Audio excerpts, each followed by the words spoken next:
Alrighty, so today I wanted to make a little video for you guys where I talk about,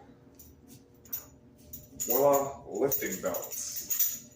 As you can see here, this is just a medium 10 millimeter powerlifting belt that I've had that I purchased on Amazon like 4 years ago. It's been through some wear and tear.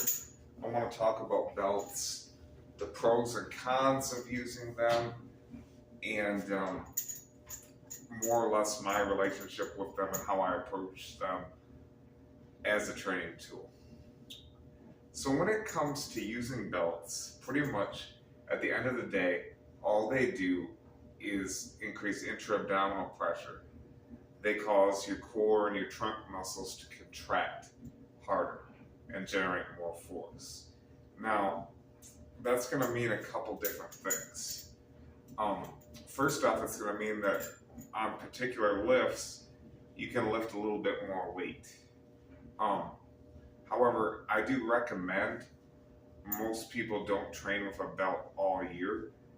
I don't train with a belt all year. I'm only training with a belt on squats at the moment because I know that I can get a little bit of extra weight out of using the belt, which is my main goal, is to hit 495 by November 29th. So, using the belt is going to be a must for me in that situation, for me at least, to get a little bit more weight.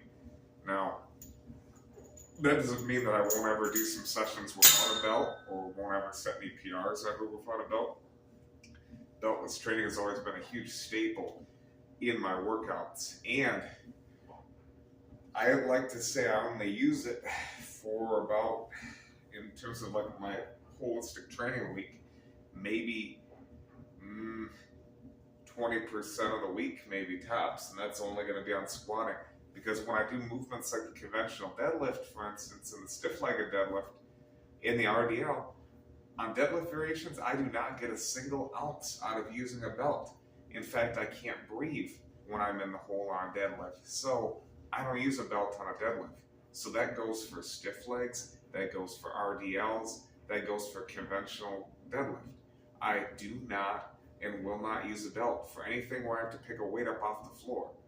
But if I'm in a competitive setting, I will use a belt for squats because I will get a little bit of added weight out of that intra-abdominal pressure. So it varies from individual to individual. Some people find they won't get a single ounce out of a belt at all and have zero use for one. And then you'll have people like me that, they'll get a little bit of use out of it on a squat, but not a deadlift. And then you'll run into some people that get a little bit of use out of it, and they see that it helps both their squat and their deadlift. So, for me personally, you want to have a balanced relationship with the belt, and you only want to use it for those particular lifts when you're in a competitive setting where you're trying to get a little bit more out of it, per se.